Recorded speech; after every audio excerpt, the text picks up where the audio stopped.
Hello students, good morning, good afternoon, good evening to everyone present on that side. कैसे हैं आप लोग? I hope आप लोग फिट फाइन तंदुरुस्त अपना और अपनी फैमिली का ध्यान रख रहे होंगे. सो मैं विनय अगेन वेलकम करता हूं each and every one on the same platform of the live physics VK channel where we try to resolve our y component so that how component can be easy. So students as you know that कि हम लोगों ने unit और measurement के ऊपर भी कुछ assignments कुछ सॉल्यूशन डिस्कशन कर लिए हैं और आज मैं आप लोगों के साथ एक पर्टिकुलर असाइनमेंट के साथ आपके सामने हूँ. ओके इस असाइनमेंट की खासियत क्या है वो तो हम लोग अभी आगे देखेंगे मोस्ट इम्पॉर्टेंटली. बट जिन भी स्टूडेंट्स ने प्लीज़ प्रीवियस असाइनमेंट को नहीं देखा है, जिन्होंने चैनल सब्सक्राइब नहीं किया है, please subscribe the channel, press the bell icon so that in future का असाइनमेंट मैं आपके साथ जैसे ही शेयर करूं आपके पास सबसे पहले नोटिफिकेशन आ जाए. So without not wasting that much time let's continue with our assignment. चलिए काम करना शुरू करते हैं. So students as you are looking on the screen आप लोगों को दिखाई दे रहा होगा और पर्टिकुलरली आप लोगों को आइडिया भी हो ही गया होगा कि आज हम लोग क्या करने वाले हैं. So today's unit and measurement assignment is completely based on the previous year IIT main question. यानी आज मैं आप लोगों के साथ आईआईटी मेन के क्वेश्चंस के साथ अवेलेबल हूँ.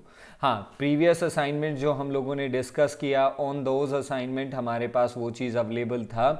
यानी हमारे पास कुछ क्वेश्चंस और मेजॉरिटी ऑफ क्वेश्चंस थे जो हमारे पास किस चीज़ के हमारे पास अवेलेबल थे आईआईटीज़ के. But this time we are particularly from the mains से उठाए गए हैं. एक दो क्वेश्चन आपको एडवांस के भी मिलेंगे from this module.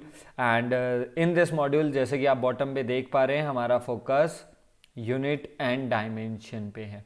Okay so let's start with the assignment and let's start with the question. So students as you are looking on the first question जैसा कि आप लोगों को दिखाई दे रहा है first question is the simplest one which was the part of AIEEE 2004. It says that which one of the following represent the correct dimension of coefficient of viscosity. ये टर्म हम लोगों के लिए बिल्कुल न्यू है क्योंकि कोफिशिएंट ऑफ विस्कोसिटी अभी तक इंट्रोड्यूस हुआ नहीं है. सो ये क्लास 11th के ही पार्ट 2 में हमारे पास आने वाला है. Means when we are going to study a chapter or a unit name as a fluid. तो जब हम फ्लूइड को पढ़ेंगे तब हम इस टर्म को पढ़ेंगे. बट टिल देन आपको एक फॉर्मूला लर्न करना है जहाँ से हम लोग इसके एक्सप्रेशन को लर्न कर सकते हैं. एंड दैट फॉर्मूला और that law is called as Stokes law. It gives us the formula for F. F के लिए हमारे पास एक एक्सप्रेशन देता है where F represents the force. Okay और specially viscous force. Viscous means friction. एक तरीके से ये फ्रिक्शन फोर्स है but in the fluid. Eta इससे आप लोग फेमिलियर हो, इसका प्रोनाउंसिएशन ईटा. यही हमारी कोफिशिएंट ऑफ विस्कोसिटी है. Small r is representing the radius and small v is representing the velocity. Okay तो ये हमारे पास हमारे कंपोनेंट्स है. 6 पाई कांस्टेंट है. तो from here what is the expression for the eta that we are getting? The expression is f divided by 6 pi rv. तो चलिए dimension को लेके काम करते हैं. So eta dimension f is the simple force. चाहे कैसा भी फ्रिक्शन फोर्स हो चाहे फ्लूइड में हो है तो फोर्स ना. सो इट्स डायमेंशन बेटा would be mlt-2. Got it. चलिए 6 पाई कोई डायमेंशन नहीं है. रेडियस का डायमेंशन L और वेलोसिटी का dimension LT-1. So 1L goes with the 1L. T-1 cancel होगा T-2 से. After cancelling it give only -1. Okay so what is the dimension for the coefficient of viscosity? ML-1. ये denominator वाला L and T-1. So the dimension formula for the coefficient of viscosity जो हमें यहाँ पे available हुआ है that dimension formula is ML-1 T-1 and option c is giving the correct one. Okay अभी के लिए आप लोग इस एक्सप्रेशन को अपने दिमाग में बैठा के रखेंगे. इन फ्यूचर हम लोग इसका प्रूफ पे भी डेफिनेटली जाने वाले. Okay so now proceed to the next one. Clear है फर्स्ट क्वेश्चन? चलिए now we have a second question और इस सेकेंड क्वेश्चन पे ध्यान देते हैं. Question says the resistance of a given wire is obtain by measuring the current flowing through it and the potential difference. यानी किसी भी वायर से जो रेजिस्टेंस है वो करंट और वोल्टेज से आता है। तो ये चीज़ तो हम लोग अपने 10th क्लास से ही जानते हैं। So in the 10th class we have studied the Ohm's law which gives that V is equal to I into R, or we can imply that R means resistance of any wire is equal to potential difference across it divided by the current flowing through that. I think ये हमारे पास expression है। चलिए आगे देखते हैं। If the percentage error in the measurement of current and voltage is 3% each, means percentage error of voltage वो हमें 3% गिवन है, and similarly percentage error of current वो भी हमें 3% गिवन है। तो ये हमारे गिवन पार्ट्स थे। Now in the question he is asking what is the error in the resistance. तो हमारे पास एक्सप्रेशन है R is equal to v by i, means division rule जा रहा है। तो डिवीजन रूल है, तो डिवीजन रूल क्या कहता है? The relative error of the resistance is equal to sum of relative error of potential difference plus relative error of current, है ना। डिवाइड हो रहे हैं तो रिलेटिव एरर ऐड होंगे। So to convert into a percentage error we will multiply with the 100 on both the side. So what is on the left side? The percentage error of resistance is equal to, what is that? After multiplying with the 100 it will become percentage error of potential plus percentage error of current, means the percentage error of resistance is equal to sum of percentage error of voltage and current, और ये हमारे पास directly given है। so it is been 3% plus 3%, so it gives how much? 6%. So what is the percentage error in the resistance? The percentage error in the resistance is 6%. Am I clear? AIEEE 2012 clear है? I think आसान था, बिल्कुल simple है। तो starting के faces थे, starting के numerical हैं तो इजी ही हैं। और if we clear the concept, मैंने कहा ना जब हमारे पास वाई कॉन्सेप्ट क्लियर होगा तो हाउ अपने आप ही ईजी लगने लगेगा। Okay students, so this time now we are in the question number 3 which is the part of JEE Main 2015 में ये क्वेश्चन पूछा गया था। so questions says the time period of oscillation of simple pendulum. okay, तो simple pendulum का time period का expression हमें दे दिया बेटा, t is equal to 2 pi root over L by G, okay, where L is 20 centimeter known and 1 mm accuracy. it means is that जो given है वो समझिए, हमारे पास जो ओरिजिनल लेंथ है वो ओरिजिनल लेंथ है 20 सेंटीमीटर। तो मतलब ये हमारी लेंथ की ट्रू वैल्यू हो गई। कौन सी वैल्यू हो गई? This is our true value. But उसमें एक्यूरेसी कहाँ तक है? 1 mm तक है। तो एक्यूरेसी 1 mm तक है, इट मीन्स 1 mm तक फ्लक्चुएशन चल जाएगा। तो ये हमारा एरर होने का चांसेस है, तो we will take this as a error. तो what is the error? 1 mm। 1 mm को सेंटीमीटर में कन्वर्ट करें तो 0.1 centimetre. So in this question हमें इनडायरेक्ट वे में लेंथ का ट्रू वैल्यू और उसका एरर गिवन है। Now continue is the time for 100 oscillations. हमारे पास एक पेंडुलम है, इमेजिन दैट, और we are doing the oscillation. So हमारा पेंडुलम हमारे मीन से एक्सट्रीम पे गया, वापस आया, फिर अपोजिट डायरेक्शन में गया और फिर वापस आया। ओके, सो ये हमारा एक साइकिल है, और in the another language you will call that as a 1 oscillation. ऐसे हम लोगों ने 100 ऑसिलेशंस करवाए। कितने करवाए?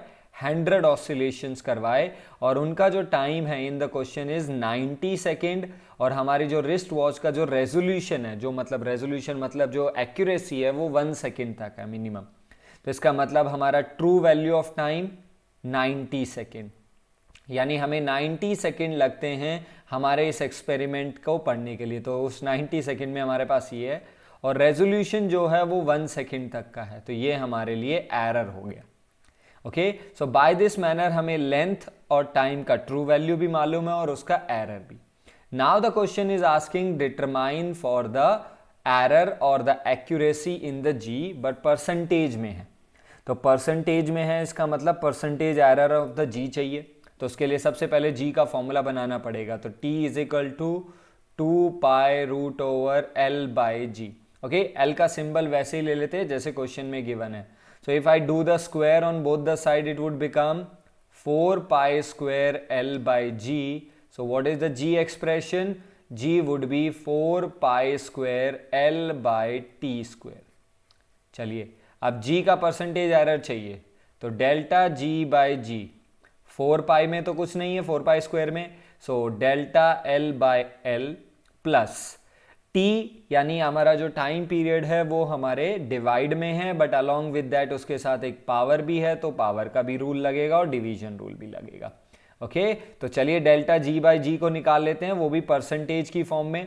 तो delta G by g into 100, तो delta L by l, values को रखेंगे प्लीज, सारी वैल्यूज आपके साइड में रखी हुई हैं.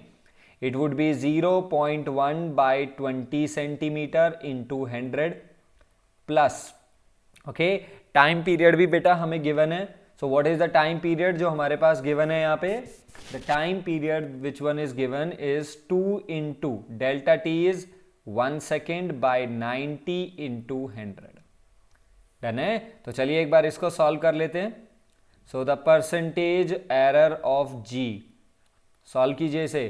1 0 यहां से एलिमिनेट होगा तो divide by 10, 1 0 cancel with this, so it would become 1 by 2. और यहां पे अगर हम सॉल्व करें तो हेयर वी गेट 20 बाई 9. तो एक बार सॉल्व कर लेते हैं. 1 by 2 is how much? 0.5 and 20 by 9 को करेंगे 9 2 ज़ा 18, 2.2, which is giving you the near value of 2.7%. So what is the percentage sorry, what is the percentage error in the acceleration due to gravity? The percentage error in the acceleration due to gravity is 2.7. Now when we go for the looking for the options, अगर हम options की तरफ जाते हैं और options को देखते हैं, so if we look for the options, अगर हम अपने options की तरफ ध्यान दें तो what we are getting in the option, हमारे पास options में क्या क्या है भाई देख लेते हैं. So in the option 2%, 3, 1 और 5. So exact 2.7% तो हमारे पास मिला नहीं. So 2.7 सबसे नियर अबाउट किसके पास जा रहा है? And that near about is 3%. Okay, so the correct answer for this option is 3%. Okay, तो हमारे पास 2.7 था तो हम 3% के साथ जाएंगे. क्लियर है ये वाला क्वेश्चन? डन है? तो आई थिंक चीज़ें आप लोगों को बिल्कुल समझ में आ रही होंगी, अच्छे से आ रही होंगी. तो प्लीज़ एक्टिव रहिए, अपने दिमाग को बिल्कुल ओपन रखिए ताकि आप लोग आगे आने वाली चीज़ों को भी समझते रहे. चलिए let proceed to the next question. चलिए नेक्स्ट क्वेश्चन पे आ जाते हैं. Next question says a student measure the time period of 100 oscillation. भाई ये time period of simple pendulum है ना, ये बहुत ज़्यादा बार हो रहा है. हम लोगों ने प्रीवियस असाइनमेंट देखी, वहाँ पे भी देखो हम लोगों ने कितनी बार टाइम पीरियड के कॉन्सेप्ट को यूज़ किया. टाइम पीरियड का एक्सप्रेशन था, अभी जो प्रीवियस न्यूमेरिकल अभी हम लोगों ने देखा थर्ड, उसमें भी अवेलेबल था. बट एवरी टाइम जो पेंडुलम का न्यूमेरिकल आ रहा है उसका पूछने का तरीका बिल्कुल अलग हो रहा है. सो प्रीवियस लेक्चर्स हों, अभी भी जो प्रीवियस क्वेश्चन है, सो आई सेलेक्ट ओनली दो सेलेक्टिव क्वेश्चन जो आपको एक डिफरेंट वेराइटी देता है.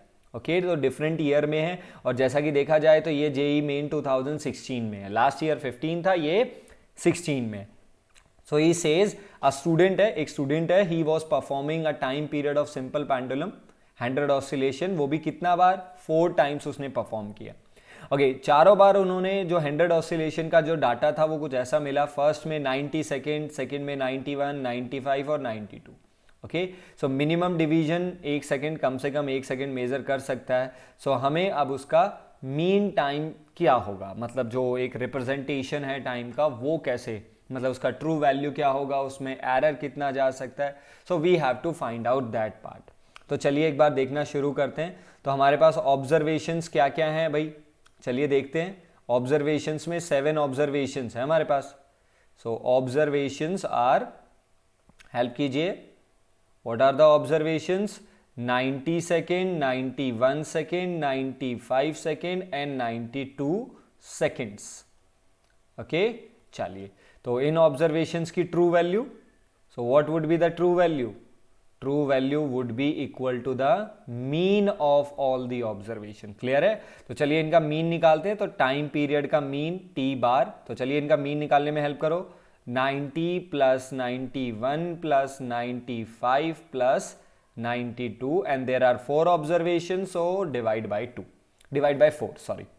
So mean time, चलिए ऐड करते हैं 90 90 90, सो 9 4 जा 360, तो 360 तो डायरेक्ट ही हो गए हमारे पास, एंड 5 + 2 7 1 8, तो it would be 368 divided by 4, and if we divide 4 9 36 and 4 2 this, so what is the mean और द एवरेज वैल्यू, हमारे पास मीन वैल्यू आ गई 92 सेकेंड।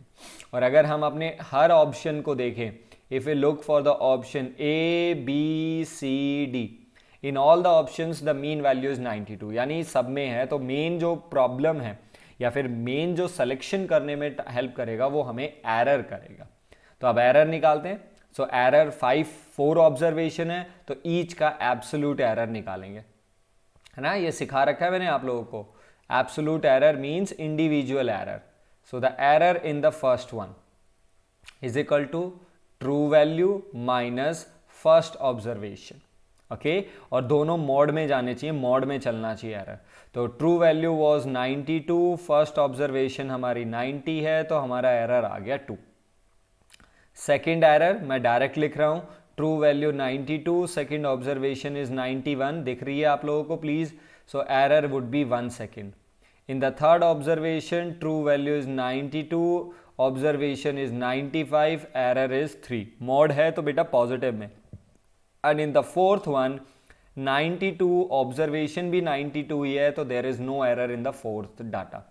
तो what is our mean absolute data, और you can say mean absolute error, यानी एरर का भी मीन निकाल लेते हैं। Delta t bar is equal to first error plus second error plus third error plus 0 divided by 4, so it would be 3 + 2 5 + 1 6, so error would be 6 divided by 4। यहां पे एक छोटा सा एरर और गलती हो जाता है, वो ये कि कई बार बच्चे 0 को नेग्लेक्ट कर देते हैं। सर ये तो 0 एरर है, इसमें तो नहीं है, तो हम ऐड करेंगे 2 + 1 + 3, ओके 3 ऐड कर रहे हैं तो डिवाइड बाय 3 लेके चले जाते हैं यहाँ पे। तो वो आपको मिस्टेक यहाँ पे नहीं करना है। चाहे ऑब्जर्वेशन फोर्थ ऑब्जर्वेशन में कोई एरर नहीं आता, फिफ्थ ऑब्जर्वेशन होती है उसमें भी कोई अगर एरर नहीं आ रहा है, तो आपको ऑब्जर्वेशन तो 0 वैल्यू है तो भी आपको रखनी ही रखनी है, okay.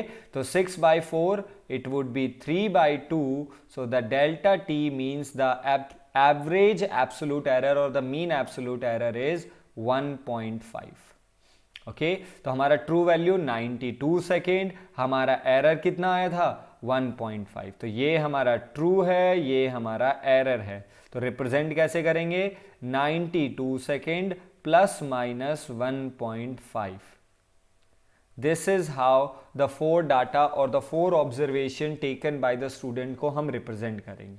So which one is our correct option, तो अगर हम देखें तो इस बार भी हमें कोई एक्यूरेट नहीं मिल रहा है, बट 1.5 सेकेंड के नियर अबाउट में हमें ऑब्जर्वेशन मिल रही है, option number c 92 plus minus 1.8, जो 1.5 के वेरी नियर अबाउट है। Am I clear to that, done है। सो आई थिंक हम लोगों ने पेंडुलम वाला ही न्यूमेरिकल देखा, बट इस बार बिल्कुल ही अलग था, वैरायटी बिल्कुल अलग थी, कॉन्सेप्ट बिल्कुल अलग था। गॉट दैट पॉइंट, चलिए ओके, जग रहे हो, सो तो नहीं रहे हो, चलो okay. Now we will proceed to the next one. चलिए बेटा क्वेश्चन नंबर 5 की तरफ ध्यान देंगे, and this question number 5 was JEE Main 2016 itself, but in online exam जो कंडक्ट हुआ था उसमें। और इस पर्टिकुलर क्वेश्चन को मैं आज की असाइनमेंट का वन ऑफ द बेस्ट, मैं नहीं कहूँगा बिल्कुल टॉप है, बट जो कुछ सेलेक्टेड क्वेश्चन जो मैं पर्टिकुलरली यहाँ पे पिक करके लेके आया हूँ, ये उनमें से 2-3 में से वन ऑफ द बेस्ट है। तो कुछ सेलेक्टेड न्यूमेरिकल्स मैं आपके साथ शेयर कर रहा हूँ, बट वो सेलेक्टेड आपको बहुत कुछ सिखा के जाएंगे, ओके। तो इस पे आपका कंसंट्रेशन बिल्कुल चाहिए, इसलिए मैंने लास्ट क्वेश्चन में पूछा था, जग रहे हो ना, तो प्लीज आपको बिल्कुल एक्टिव रहना है in this question. This question says we have 4 different physical quantity ABCD, 4 physical quantities हैं हमारे पास, हैविंग डिफरेंट डायमेंशंस, यानी चारों के डायमेंशन बिल्कुल अलग अलग हैं, okay. None of them is dimensionless, तो ऐसा भी नहीं है कि इनमें से कोई ऐसी क्वांटिटी है जो डायमेंशनलेस है। तो ABCD चारों के डायमेंशंस होंगे और चारों के डायमेंशन अलग अलग हैं, okay. He they say that we know that this equation AD is equal to Cln BD holds true, ये इक्वेशन हमारे पास ट्रू है, ओके। यहां पे एक वर्ड आ गया है ln, तो इसको मैं वेरीफाई और स्पेसिफाई कर देता हूं। तो ln is the way to represent the log. दोनों में माइन्यूट सा डिफरेंस है, यहाँ पे ln मतलब सीधा सा बात है, बेस में e आता है, यहाँ पे 10, तो अभी हमें ये चीज़ें नहीं समझ में आएंगी। तो in the mathematics, in the physics हमें इन चीज़ों को फ्यूचर में डील करना है, एंड आई मेक श्योर कि हम इसे आराम से पढ़ेंगे। सो लॉग हो, एक्सपोनेंट हो यानी e की पावर समथिंग, ट्रिग्नोमेट्री हो, मैं बार बार इस चीज़ को मैंने लास्ट लेक्चर में भी बोला था और अभी भी all these mathematical functions are dimensionless. तो अगर कोई भी फिजिकल क्वांटिटी इन चीज़ों के अंदर है, ओके, तो जैसे ट्रिग्नोमेट्री में साइन ए बी, तो ट्रिग्नोमेट्री में a इंटू बी आ रहा है, तो इसका मतलब the product of a into B dimensionless होगा। Am I clear? तो चलिए ये बात आपको थोड़ी सी याद रखनी है। तो लॉग में हो, ln में हो, एक्सपोनेंट में हो, ट्रिग्नोमेट्री हो, ये सारी डायमेंशनलेस क्वांटिटी है। तो इस बार जो हमारे पास इक्वेशन गिवन है, that equation is something like that. Equation ये है that AD is equal to C ln into B into D. Okay, तो this is that. Now he is saying that which of the combination is not a meaningful। तो हमारे पास 4 combination दिए हैं। Option A square minus B square C into C square, 2 a divided by B minus C, fourth है a minus C divided by D, और third है b divided by C D, c divided by B D minus A D square by C. ये 4 combination दिए हैं। इनमें से कौन सा कॉम्बिनेशन ट्रू नहीं है, जिसमें कोई मीनिंगफुलनेस नहीं है, नॉट अ मीनिंगफुल क्वांटिटी पूछी है, यानी जो गलत होगा, जिसका कोई मीनिंग नहीं है, जो मैथमेटिकली अप्रोच ही नहीं कर रहा, हमें वो ढूंढना है। जो कर रहा है वो नहीं, जो नहीं कर रहा है वो ढूंढना है। तो थोड़ा नॉट पे हमेशा ध्यान रखना, और वो नॉट वर्ड हाईलाइटेड भी है। ओके, तो चलिए अब काम करना शुरू करें। तो चलिए, दिस इज द इक्वेशन जिसमें लिखा गया ये इक्वेशन होल ट्रू है। ओके बेटा, तो अगर ये इक्वेशन होल ट्रू है तो यहां से कुछ चीजें सीखने वाली हैं, या फिर आप बोल सकते हो जो हमें रिजल्ट मिले। रिजल्ट नंबर 1 जो हमें यहां से मिला वो ये, ln के अंदर क्या है, b इंटू डी, और ln भी लॉग की तरीके का या लॉग की वैरायटी का आता है, तो ये भी डायमेंशनलेस हो गया। इसका मतलब b इंटू डी डायमेंशनलेस है। ये एक हमारा फर्स्ट कंक्लूजन है, और आप बोल सकते हो b is equal to 1 by d. Mathematical wise नहीं बोल रहा हूं मैं, डायमेंशन वाइज बात कर रहा हूं, यहां पे on the basis of dimension बात कर रहा हूं, यानी b का डायमेंशन वही होगा जो d का डायमेंशन है, but in a reciprocal manner. Am I clear to that? ये वाली बात समझ में आई? क्योंकि यहां ऊपर तो क्वांटिटी डायमेंशनलेस है, तो जो न्यूमरेटर पार्ट वाला है वो डायमेंशनलेस है, बट d कुछ भी डायमेंशन जो भी d का होगा, b का उसका हमेशा रेसिप्रोकल डायमेंशन। ये पहली चीज सीखने वाली है।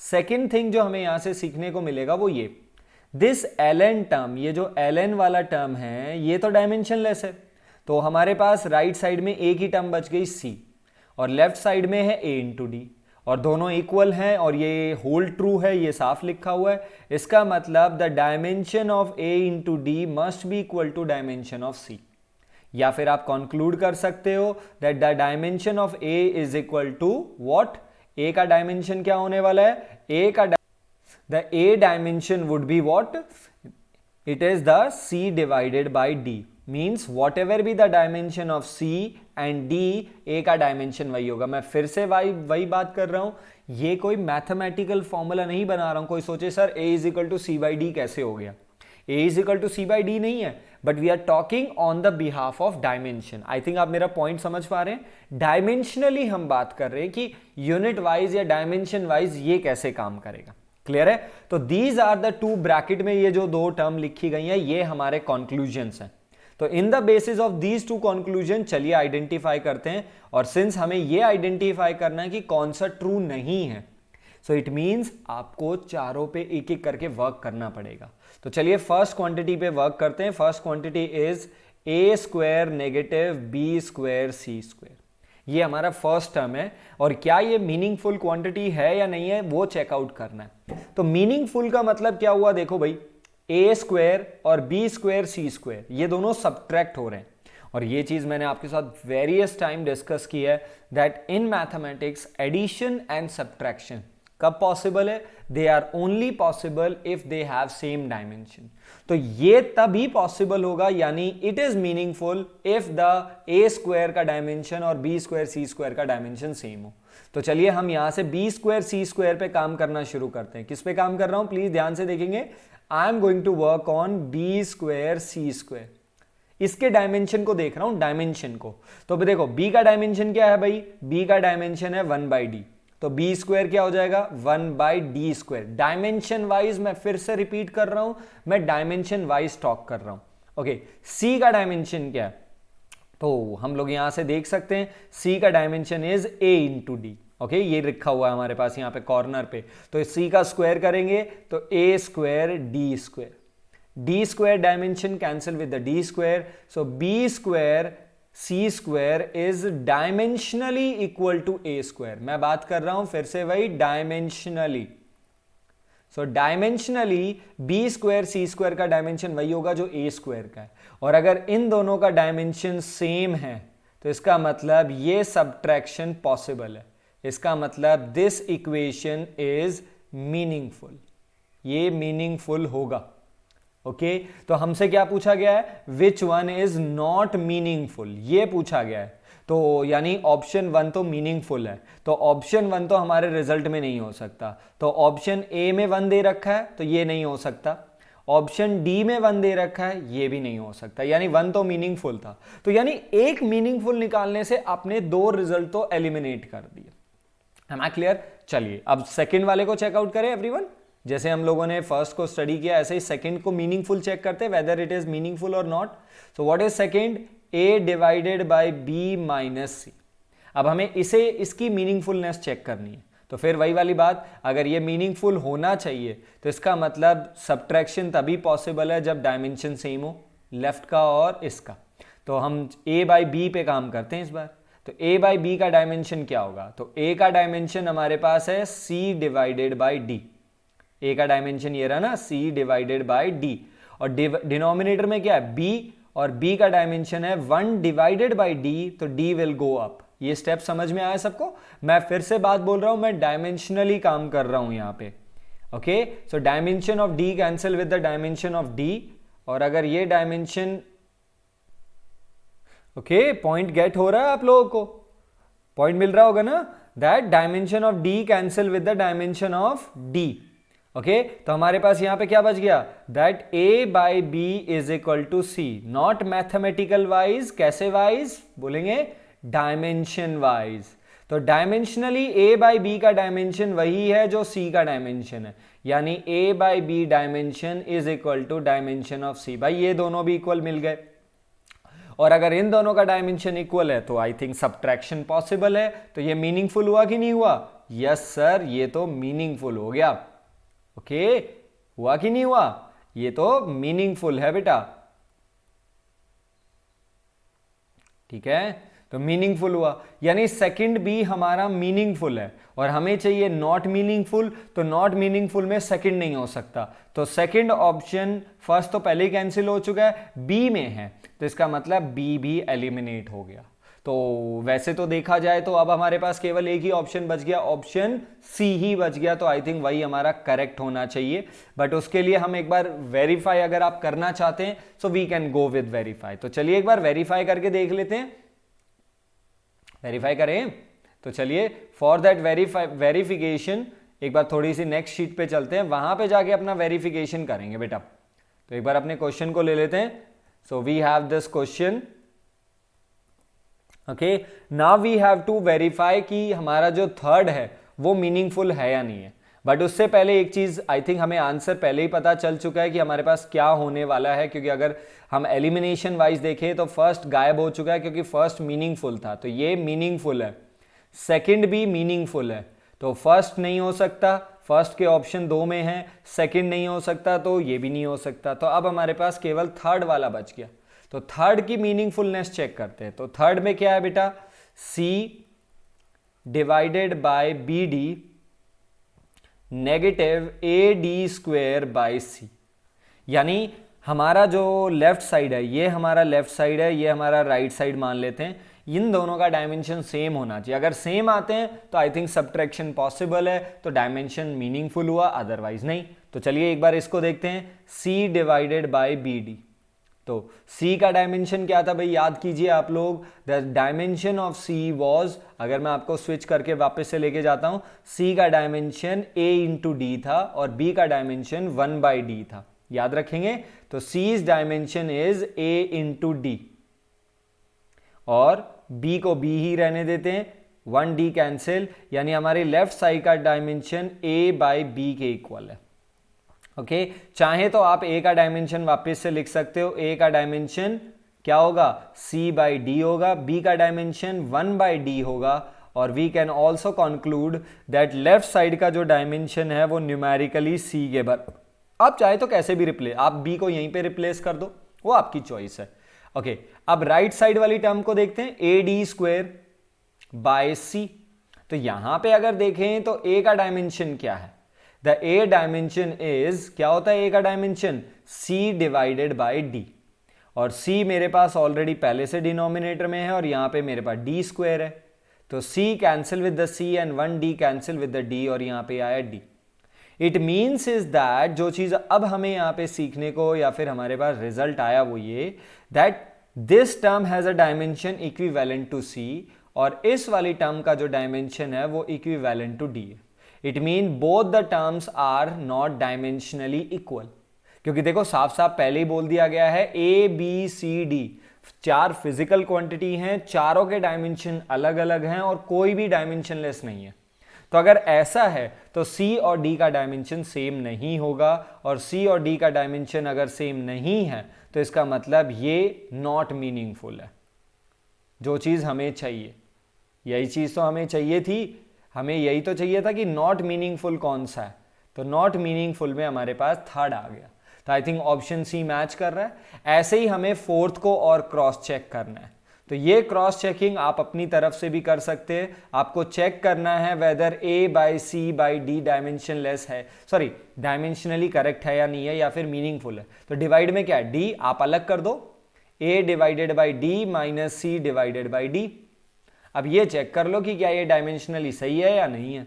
ओके चलो एक बार जल्दी से कर ही लेते हैं। तो C/D का जो डायमेंशन है वो A के इक्विवेलेंट है, याद करो हमारे पास C का डायमेंशन A इंटू डी के बराबर था, तो A का डायमेंशन C/D, तो यानी C/D का डायमेंशन A के इक्विवेलेंट है, और ये तो ऑलरेडी पहले A/D है, तो ये A के डायमेंशन के बराबर है, ये A/D के डायमेंशन के बराबर है, तो आई थिंक ये भी नॉट मीनिंगफुल हो गया। तो हमारे पास नॉन मीनिंगफुल कौन कौन सी आए, हमारे पास ऑप्शन 4 नॉन मीनिंगफुल है, ऑप्शन 3 नॉन मीनिंगफुल है, फर्स्ट और सेकंड मीनिंगफुल है, तो हमारा थर्ड और फोर्थ नॉन मीनिंगफुल है, जो कि हमारा ऑप्शन C है। वैसे तो आंसर हमें पहले ही पता चल गया था कि जैसे ही हमने मीनिंगफुल पता लगाया कि 1 नहीं हो सकता, 2 नहीं हो सकता, तो हमारे पास लास्ट ऑप्शन बच गया। बट हमारे सेक, क्योंकि अभी हम नॉलेज सीखने के लिए यहाँ पे हैं, तो हमारे सेक के लिए हम इस बात को क्रॉस चेक भी रखेंगे। आई होप ये क्वेश्चन आप लोगों को समझ में आया होगा, इंटरेस्टिंग था, थोड़ा लंबा भी गया, आपने दिमाग भी लगाया, but it is the genuine how the JEE Mains looking for. वो कुछ ऐसे टिपिकल रॉकेट साइंस नहीं है, बस थोड़ा आपका अप्रोच, आपका काम करने का तरीका, आपका थिंकिंग प्रोसीजर, आपकी वर्सेटाइल कैरेक्टर, कि आप कितना वर्सेटाइल नेचर में अपने आप को सोच सकते हो, आपकी कामनेस, एवरीथिंग हैंडल हो जाती है। ओके तो ये सारी चीज़ें आपको रखनी है, प्रैक्टिस के साथ साथ ये आ जाएंगी। Okay so now we will proceed to the next one. चलिए नेक्स्ट क्वेश्चन पे ध्यान देंगे। He says a physical quantity P is described by this relation. तो P कुछ ऐसे रिलेटेड है। Okay so the relative error in A, B, C and D are 2%, 1%, 3 and 5. What is the relative error in the P? Percentage में दिया है तो इसका मतलब परसेंटेज एरर ही पूछना चाहता है। तो P का रिलेशन देखते हैं भाई, तो मैं डायरेक्ट कर देता हूं क्योंकि हमने पढ़ा हुआ है। तो P the relative error of P is equal to A का पावर कितना है, हाफ, आगे आ जाएगा, relative error of A, B का power 2 into relative error of B, C का power 3 into relative error of C, plus D का power -4। यहां पे आपको थोड़ा समझना पड़ेगा। दिस इक्वेशन को अगर हम लिखें तो this equation is something like that, A half B square C cube, D power is -4, it implies that ये डिनोमिनेटर में है और पावर 4 है। समझ रहे हो? तो डिवीजन में जा रहा है और डिवीजन में भी रिलेटिव एरर ऐड हो जाते हैं, तो इसका मतलब power 4 delta D by D. यहां पे हमसे एक छोटा सा एरर हो सकता है, एंड दैट एरर जो होने का चांस है वो ये कि हम जैसे पावर को लिखते हैं ना, पावर हाफ आगे आई, फिर 2 3, नेक्स्ट 4 था तो हम इसकी जगह लिख देंगे -4 डेल्टा डी बाई डी। तो ये जो मैंने रेड पेन से लिखा है ये हमारी वो गलती है जो हम यहाँ पे कर सकते हैं नेगेटिव को ध्यान में रखते हुए, तो ये हमारे लिए थोड़ा प्रॉब्लमेटिक हो जाएगा। ओके, अदरवाइज अगर आप इसको ध्यान से समझे तो नेगेटिव पावर 4 मीन डिनोमिनेटर में यानी डिवाइड है, और डिवाइड में भी रिलेटिव एरर ऐड ही होते हैं, तो यानी पावर नेगेटिव होने से कोई फर्क नहीं होता, वो तो ऐड ही होने वाले। चलिए अब वापस से अपने बैक पे आ जाते हैं, तो काम करें। तो रिलेटिव एरर है तो परसेंटेज निकालने के लिए we will multiply with the 100 on both the side. So चलिए, percentage error of P is equal to half, ये क्या कहलाएगा?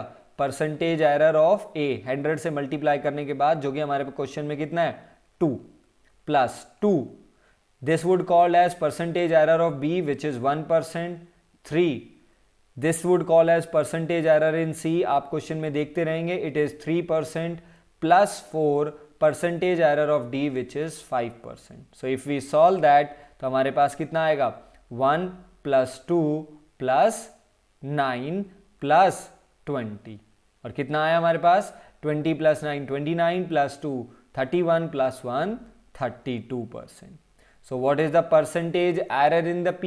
हमारे P में परसेंटेज एरर कितना हुआ 32%, and option D is been the correct one.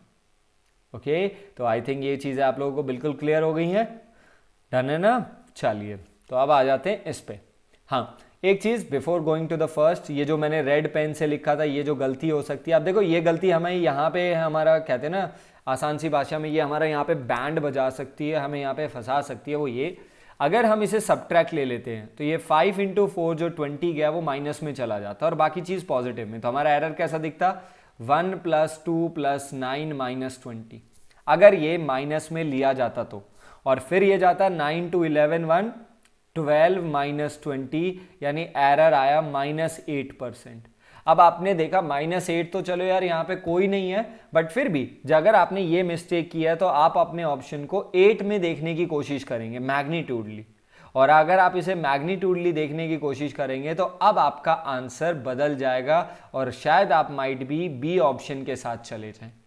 तो ये एक स्कोप है कि वहां पे अगर एरर हो रहा है तो कई बार जब जो पॉसिबल एरर्स होते हैं ना जो एक स्टूडेंट कर सकता है, तो in every competition exam every teacher हमेशा अपने ऑब्जेक्टिव में उन पॉसिबल एरर्स के भी फाइनल रिजल्ट रख देता है, ताकि अगर आप उस रिजल्ट के या अगर आप उस एरर उस गलती के साथ अगर आप चलते हैं तो आपका रिजल्ट, जैसे यहाँ पे -8 आया तो हमने यहाँ पे 8 ऑप्शन दे दिया। अब जैसे ही हमने यहाँ पे 8 ऑप्शन दिया आपका -8 आया, आप हो गए खुश, भाई ये 8 आ गया हमारा, तो चलिए ऑप्शन बी को टिक कर जाओ। तो ये एक थोड़ा सा स्कैम टाइप में होता है जिसको आपको समझ के काम करना पड़ेगा। डन है? तो आई थिंक आप समझ गए ना, पावर चाहे कुछ भी हो हमारे रिलेटिव एरर ऐड ही होंगे। ओके, 7th क्वेश्चन जेन्युइन है, अच्छा है। 2018 में प्लीज, लास्ट का प्लीज मैं डिस्कस करना भूल गया था, लास्ट क्वेश्चन हमारा 2017 में था, उससे पहले 16।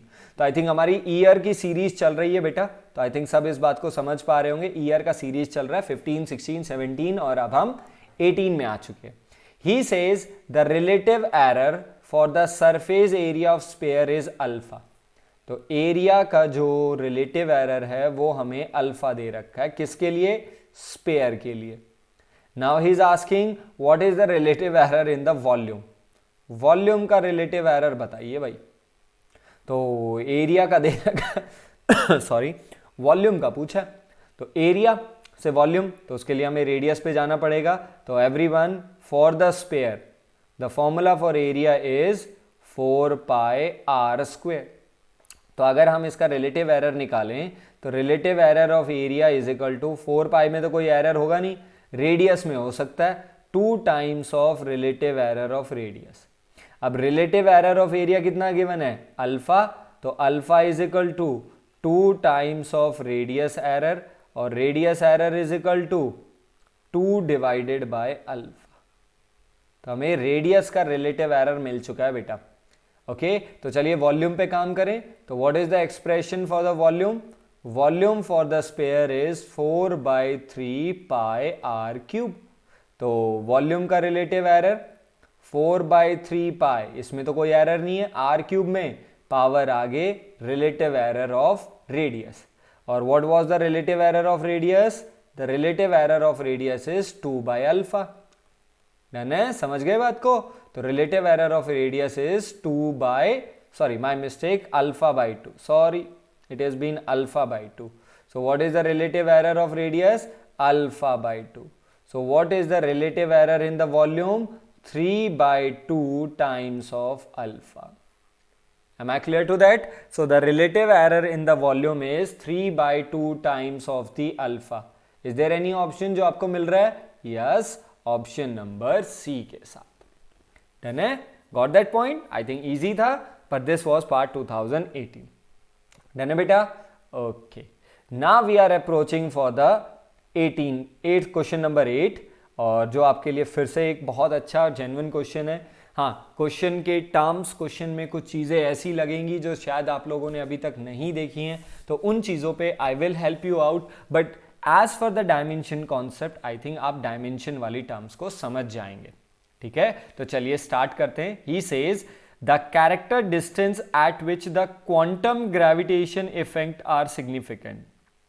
तो वैसे अगर मैं आपको बता दूं, ये सारे मॉडर्न फिजिक्स के वर्ड हैं जो हम लोग स्टडी करने वाले हैं in future in class 12th. Okay, so quantum physics के अकॉर्डिंग द फ्लैंक लेंथ यानी एक तरीके से वेवलेंथ आएगी, मैटर वेवलेंथ. ओके, तो वेवलेंथ ही है, फ्लैंक लेंथ को ही वेवलेंथ बुलाते हैं. Okay, can be determine from a suitable combination. ये जो फ्लैंक लेंथ है, जो वेवलेंथ है, वो कुछ सुटेबल कॉम्बिनेशन से आती है फंडामेंटल फिजिकल कांस्टेंट के, कुछ कांस्टेंट के, जैसे कि capital G, small H and C. Where capital G का मतलब ग्रेविटेशन कांस्टेंट, ग्रेविटेशनल कांस्टेंट. ठीक है बेटा. Small H, it represent Planck's constant, please.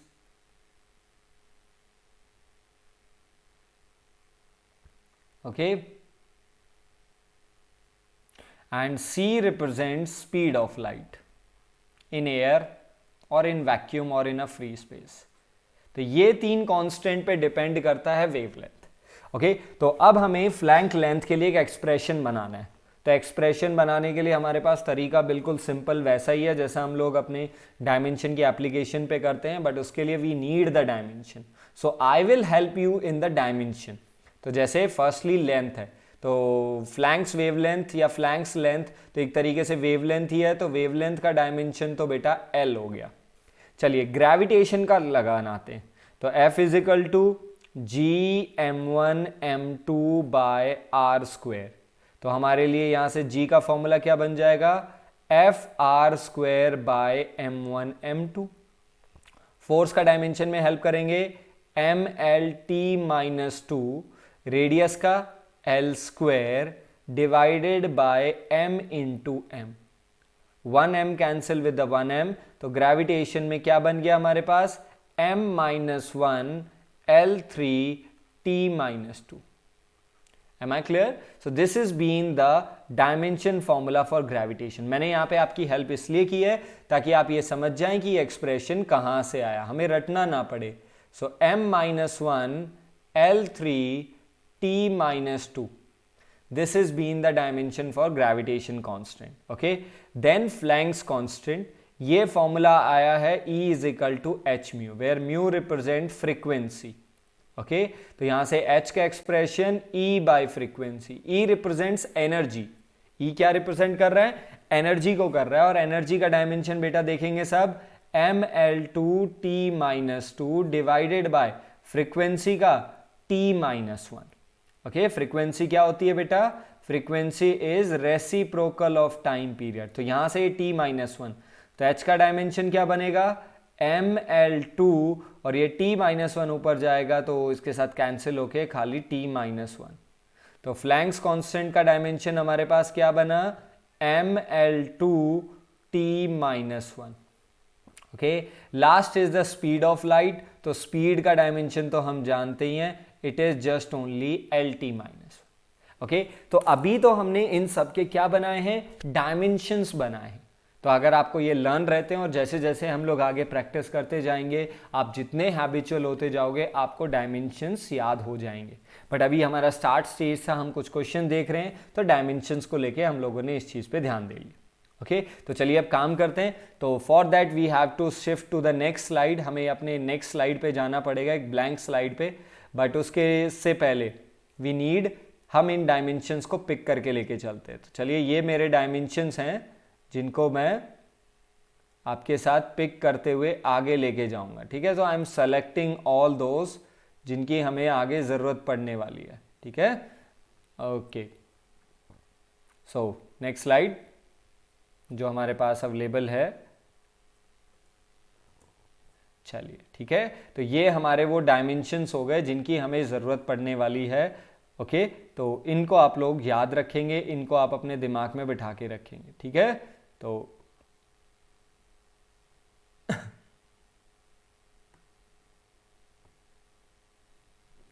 चलिए अब काम करना शुरू करें। हमें एक्सप्रेशन किसका चाहिए था, वेवलेंथ का। We need the expression for wavelength. चलिए, लैम्डा चाहिए बेटा हमें, लैम्डा जो कि डिपेंड करेगा ग्रेविटेशन, इसकी पावर एक्स ले लेते हैं, Planck's constant power Y, and speed of light power Z. समझ रहे हो, जैसे हम लोग पावर ए बी सी लेते थे, हम लोग इसे एक्स वाई जेड भी ले सकते हैं, इसमें कोई फर्क नहीं पड़ता। तो चलिए, डायमेंशनली लैम्डा का डायमेंशन आपके सामने है, वहां पे प्लीज आपको दिखाई दे रहा होगा। Okay, so the dimension for the lambda हमारे पास कितना जा रहा है भाई, एल है। ओके, तो लैम्डा का डायमेंशन हमारे पास एल है। चलिए रखते हैं इसे। तो lambda dimension is been L. Okay, is equal to something, proportionality हटेगा तो कोई कांस्टेंट आएगा। ग्रेविटेशन कांस्टेंट का डायमेंशन हेल्प करो, m-1 L3t -2 power x। Planck's constant में हेल्प करेंगे बेटा, ml2 t-1 पावर y, और speed of light lt-1 power z। Clear है। तो नेक्स्ट स्टेप क्या है इसके बाद, आफ्टर प्लेसिंग द डायमेंशन हम अपने ब्रैकेट को ओपन करेंगे और पावर को कंबाइन। मास की पावर देखते हैं, x में कितना हुआ, -x, y में हमारे पास m केवल 1 ही था तो +y, z में हमारे पास मास ही नहीं है तो कुछ पावर नहीं होनी। लेंथ पे आ जाते हैं, x में 3x, y में 2y, और z में ओनली z। समझ रहे हो बात को। Okay, now the time, time में x में -2x, y में -y, और z में -z। Am I clear with this step? हमने ऐसी बहुत सारी प्रैक्टिस लास्ट असाइनमेंट में भी की थी, और आपको स्पेशली मैंने लेक्चर्स में भी, और मतलब थ्योरी लेक्चर्स में भी हमने डिस्कस किया था। Got that point. Now we are going to compare the dimension. अगर ये फॉर्मूला डायमेंशनली करेक्ट और एक्यूरेट होना चाहिए तो दोनों तरफ के डायमेंशन सेम। तो मास का डायमेंशन हमारे पास क्या है, -x + y। राइट साइड में क्या है, कुछ नहीं है तो 0। तो हमारे पास y = क्या बन गया, x। तो पहली बात तो ये एक रिलेशन आ गया, y और x का वैल्यू सेम होगा। चलिए अब सेकंड वाला देख लेते हैं भाई। सेकंड है हमारे पास l, power is 3x + 2y + z = l का dimension right side, left hand side में 1 है। बट अभी कंक्लूड किया कि x और y इक्वल हैं तो वैल्यू रख देते हैं। तो 3x + 2y कितना हो गया हमारे पास, y x के बराबर है, तो 5x + z = 1। ये हमारा एक इक्वेशन तैयार हो गया। लास्ट टाइम पे आ जाते हैं। टाइम का -2x, -y, -z = 0। 0 क्यों, क्योंकि लेफ्ट साइड में टाइम ही नहीं है। बट x और y बराबर हैं, हम इस रिजल्ट को फिर से यहाँ पे यूज करेंगे। सो -2x - x, -3x - z = कितना आएगा, 0। और यहां से अगर हम z को उस तरफ लेके जाएं तो z = -3x। ये वाली स्टेप समझ में आई, z को उधर लेके जा रहा हूं बस, तो -3x। अब इसे यहां पे यूज कर लीजिए। तो 5x + z की जगह पे -3x = 1, 2x = 1, और x = ½ so what is the value of x we got, ½ but x numerically किसके इक्वल था, y के इक्वल था, तो ये कंफर्म हो गया। और z की वैल्यू माइनस ऑफ 3x और x की वैल्यू क्या है, हाफ, तो 3 ऑफ हाफ यानी 3/2। सो what is the value of z, जो हमें यहाँ पे z की वैल्यू मिल रही है, ओके 3 शायद आपको अच्छा ना लग रहा हो देखने में, so the value of z that we have is -3/2।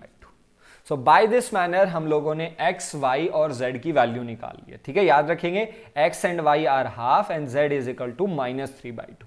चलिए बैक टू द पेज चलते हैं और इस बैक टू द पेज पे हमारे उस टर्म को ध्यान में रखते हैं कि हमारे पास टर्म्स में काम कैसे हुआ था, कि हमारे पास जो वैल्यू आई है वो ऐसे ही आई है। तो हम लोगों ने लैम्डा क्या लिया था भाई, हम लोगों ने लैम्डा लिया था is directly proportional to g की पावर x, और x कितना आया है, हाफ, ओके। फिर y, h की पावर y और h भी कितना है, हाफ, और c यानी c की पावर z विच इज -3/2। तो एक बार अगर इसे सॉल्व करें तो lambda is equal to g half, h half और c पावर 3/2। तो 3/2 का मतलब 3 इंटू 1/2। अब देखो सब में पावर क्या कॉमन आ रही है, 1/2 कॉमन आ रही है, तो लैम्डा क्या बच गया, g h c की पावर 3 और सब की पावर कॉमन ले लिया 1/2। So what is the expression for lambda? Directly proportionality है, तो what is the expression for the lambda that we are getting? G into h यानी gravitation constant into Planck's constant divided by speed of light cube whole power 1/2। And which one is the correct one? कौन सा option हमारे लिए बिल्कुल correct है बेटा, the correct option is हमारे पास कौन सा है, B1। So B is our correct answer. Question lengthy है, मोर प्रैक्टिस करने से आप अपने इस टाइम ड्यूरेशन को कम कर सकते हैं, क्योंकि मैं आपको एक्सप्लेन कर रहा था इसलिए वो चीज़ें लंबी गई हैं। So you can reduce this time by more and more practicing. और आपको ये प्रैक्टिस करने के लिए मैं आपको 2 क्वेश्चन एज अ होमवर्क दे के जाऊंगा and I will make sure वो आपके बोर्ड में आए, सॉरी आपके जेई मेन में आए हुए हैं, इंटरेस्टिंग है, ऐसे ही है, बट आप प्रैक्टिस ज़रूर कीजिए और आप अपने आंसर को मेरे साथ शेयर कीजिए सो दैट हम लोग उसको डिस्कस कर सके। और अगर किसी का डाउट रह जाता है ही और she can ask me. Okay, proceed to the eighth question देख लिया, ये इसका सॉल्यूशन था हमारे पास। नेक्स्ट ओके, तो now we are going to work on the 9th one. अब 9th पे काम करते हैं और ये आपका होमवर्क रहने वाला है बेटा। 9th क्वेश्चन इज होमवर्क, आप लोगों को पहले ही बता के दे रहा हूं मैं, ये आपका होमवर्क है। मैं बस आपको छोटी छोटी चीज़ों में, हिंट में और क्वेश्चन को समझने में हेल्प करूंगा। सो 9th में तो इतना ज़्यादा भी कुछ नहीं है डिस्कशन का। He is asking the expression for time. किस चीज़ का एक्सप्रेशन चाहिए, टाइम का एक्सप्रेशन चाहिए in terms of gravitation constant, यानी टाइम जी पे डिपेंड करेगा, फ्लैंक्स कांस्टेंट और स्पीड ऑफ लाइट। भैया ये तो बिल्कुल सेम ही हो गया, power X Y Z, G H और सी के डायमेंशन हमने बनाए थे, अब आपको याद हो जाने चाहिए उनको। जस्ट सॉल्व कीजिए और गिव मी द आंसर। तो ये आपका होमवर्क है और इसके आंसर के लिए I am waiting for that. तो मैं इंतज़ार कर रहा हूँ कि आप लोग ये आंसर मेरे साथ शेयर करें और अगर किसी को कोई डाउट है तो वो अपने आंसर को शेयर करे so that I can rectify. But अगर किसी को 9th में डाउट जाता है तो वो प्लीज़ एक बार वीडियो को रिवाइंड करके 8th के सॉल्यूशन को वंस टाइम ट्वाइस थ्राइस एक बार ज़रूर देखें। डन है? तो आई थिंक 9th क्वेश्चन आपके लिए होमवर्क के लिए चलेगा। चलिए, सिमिलरली 10th, मैंने कहा मैं आपको 2 क्वेश्चंस एज अ होमवर्क देके जाऊंगा, तो ऐसे ही 10th क्वेश्चन भी आपका होमवर्क है बेटा। 9th and 10th are the part of your homework. हाँ, इसमें थोड़ा सा मुझे एक्स्ट्रा हेल्प करना है क्योंकि इस बार क्वांटिटी अलग है। He says if surface tension capital S, moment of inertia capital I, Planck's constant small H are taken as a fundamental. अगर हम इन तीनों को फंडामेंटल रखें, so what is the dimension for linear momentum. Okay, तो सबसे पहले linear momentum को देखेंगे। लीनियर मोमेंटम, तो linear momentum P small p is equal to mass into velocity. ये तो क्लास 11th में, सॉरी क्लास 9th में ही पढ़ा था और अभी 11th में भी आगे आने वाला है। तो मास m, velocity LT minus 1। So what is the dimension for the linear momentum? The dimension for the linear momentum is mLT minus 1. Second, surface tension, ये हमारे लिए नई टर्म है। बट ये आपको लेक्चर में बता दिया गया था, एक बार फिर से रिपीट कर रहा हूँ। Surface tension has a mathematical formula force per unit. हाँ, इसका मीनिंग क्या है, ये कहाँ से आया, वो हम इन फ्यूचर ज़रूर देखेंगे जब ये टॉपिक्स आएंगे, बट अभी के लिए formula force per unit length. तो फोर्स का dimension mlt-2/L, L cancel with the L, so surface tension is mt-2, and I will request that जैसे जैसे आपको न्यू टर्म्स मिल रही हैं, न्यू डायमेंशंस मिल रहे हैं, प्लीज़ उन्हें आप नोट करते जाइए ताकि नेक्स्ट टाइम आपको उसको बनाने में अपना टाइम स्पेंड ना करना पड़े। Third is the Planck's constant. चलिए, फ्लैंक्स कांस्टेंट का जो फॉर्मूला है वो E is equal to H mu से आया है डिवाइडेड बाय म्यू। तो हमारा जो फ्लैंक्स कांस्टेंट का डायमेंशन था ml2t-1। हम लोगों ने इसे क्वेश्चन नंबर 8 में भी बनाया था, बट फिर भी आपके पास ओके। एक टर्म रह गई हमारे पास, मोमेंट ऑफ इनर्शिया।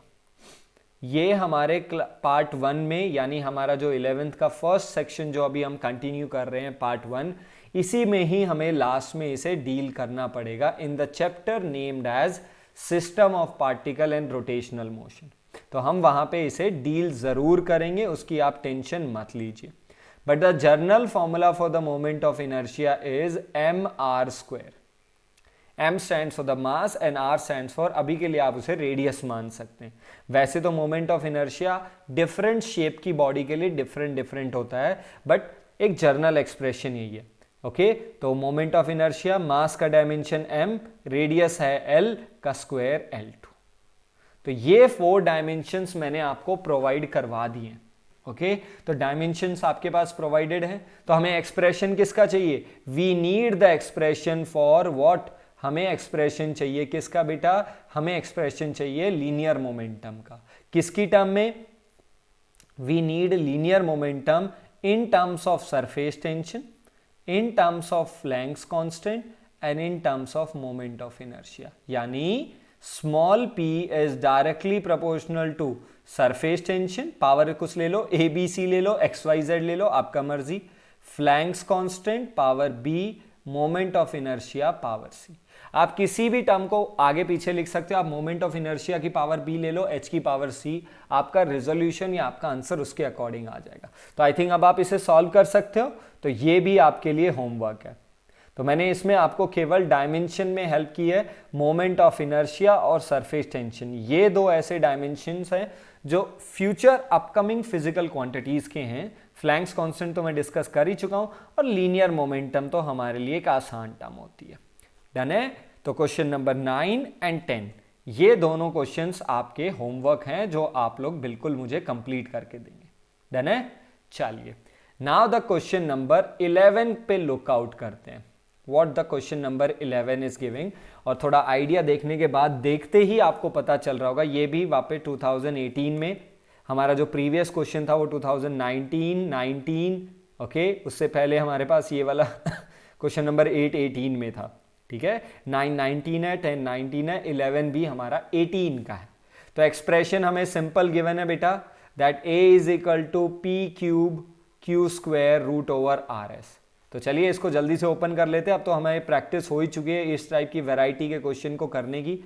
तो the relative error of a is equal to p का क्यूब है तो power 3 delta p by p plus q का स्क्वायर हो जाएगा, तो q का स्क्वायर है तो 2 times of delta q by q, ये हो गया, प्लस r का रूट है, root means power is half, relative error of r, और s की पावर ओनली 1 है तो डिवाइड बाय s। ओके, तो if I want to go with percentage I will multiply with the 100 on both the sides. Clear है। तो percentage error of a is equal to 3 times of percentage error of p, और since सारे p q r s के जो errors हैं वो हमें respectively given है, तो आप रिस्पेक्टिवली ही उसे पिक कर लीजिए। तो respectively if we I pick that, तो p का percentage error 0.5 plus 2 times of q का परसेंटेज एरर 1, हाफ r का परसेंटेज एरर 3 और s का percentage error 1.5। Okay, 100 already multiplied है तभी परसेंटेज एरर है।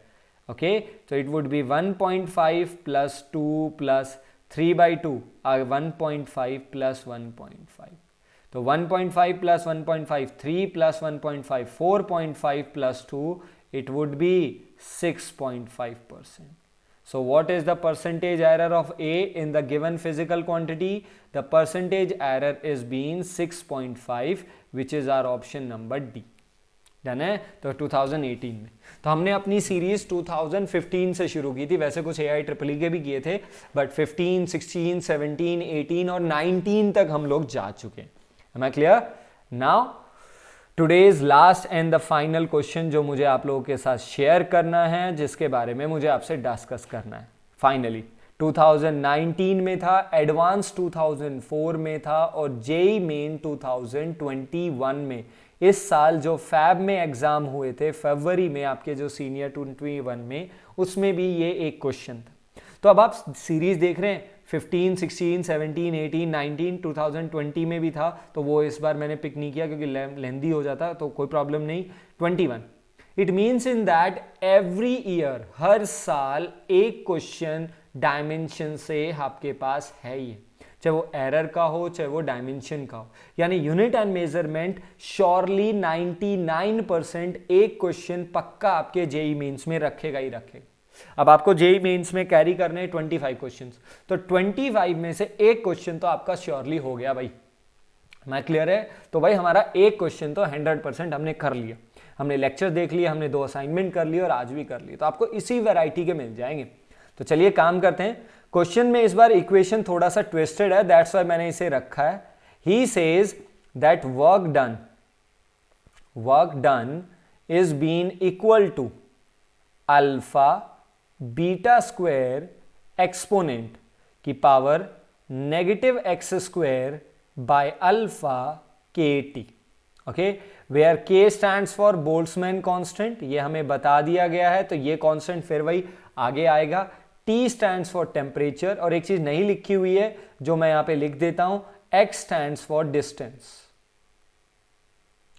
We have to find out what is the dimension of beta. हमें beta का dimension निकालना है, और क्वेश्चन बहुत अच्छा है, जेन्युइन है।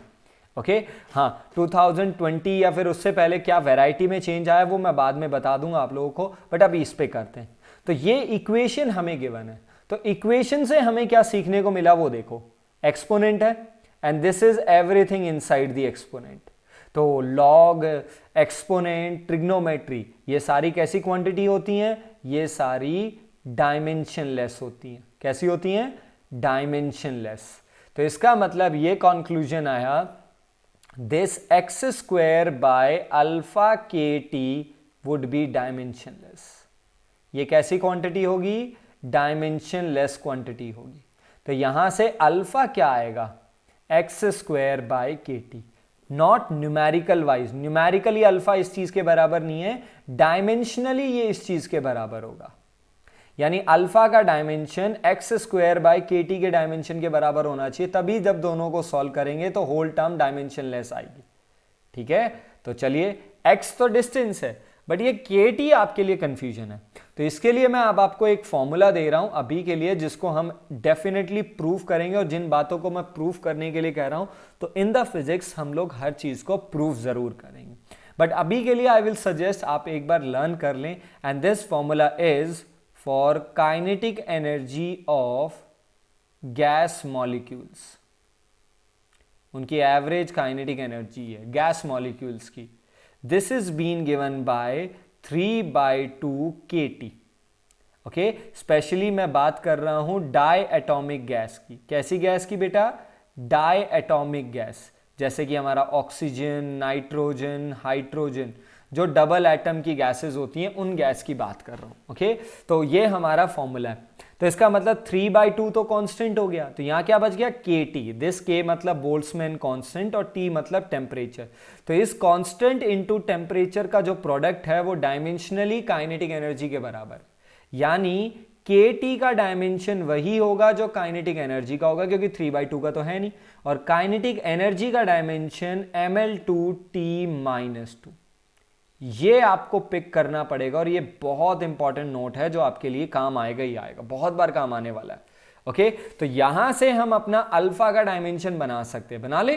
तो अल्फा का एक्सप्रेशन क्या है, एक्स स्क्वायर मतलब L square by K T, K T मतलब काइनेटिक एनर्जी, और काइनेटिक एनर्जी का dimension M L two T minus two.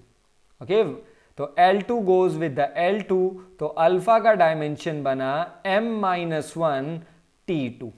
तो what is the dimension for alpha, m minus one T two. ये हमें alpha का dimension मिला, but teacher ने तो बीटा पूछा था भाई। तो अब बीटा के लिए सब समझेंगे बातों को। अब हमारा जो वर्क डन का एक्सप्रेशन है, that expression is W is equal to alpha beta square, है ना। और ये जो रेस्ट ऑफ कहानी है ये एक्सपोनेंट में, तो यानी ये रेस्ट ऑफ कहानी तो डायमेंशन लेस है, तो इसका मतलब dimensionally work done alpha beta square के इक्वल है। कैसे, डायमेंशनली। तो अगर ये डायमेंशनली इसके इक्वल है तो dimensionally work done is equal to alpha beta square. तो बीटा स्क्वायर किसके इक्वल होगा, वर्क डन बाय अल्फा के। तो वर्क डन का dimension ml2 t minus two, work done energy एक ही है, और अभी अभी हमने अल्फा का डायमेंशन निकाला था क्या, m minus one T two. अब ये m माइनस वन ऊपर जाएगा तो it would B m2, L2 already है, और ये T2 जब ऊपर जाएगा तो T minus two and it would become T minus four.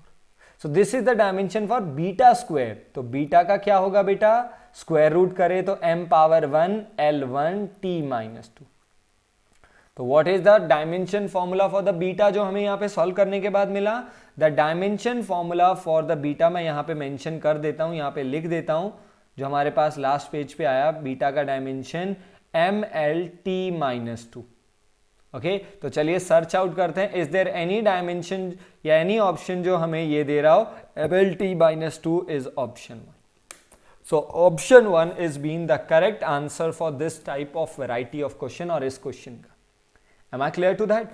So this is the assignment for today. This is the assignment which contains previous 2015 से लेके 2021 तक 15, 16, 17, 18, 19, 21, एक एडवांस में भी आया हुआ यही क्वेश्चन। तो हमने मेंस के अपने पिछले 5 से 6 साल के क्वेश्चंस को हैंडल आउट किया, उन्हें सॉल्व किया। कुछ प्रीवियसली जो क्वेश्चन हमने लास्ट असाइनमेंट्स में किए थे वो भी हमारे जेई मेन के हिस्सा और बाकी अदर, बट ये पर्टिकुलरली जेई मेन थे। तो आई होप आज के लेक्चर में मैंने आप लोगों को कुछ सिखाया होगा, कुछ चीज़ें आप लोगों ने सीखी होंगी, और अगर ऐसा है तो everything is going to be fit and fine. So we will meet soon in the further lecture. Till then stay safe. Thanks for watching. तब तक अपना ध्यान रखिए, अपनी फैमिली का ध्यान रखिए, और अपने असाइनमेंट और अपनी पढ़ाई पे काम करते रहिए। Do not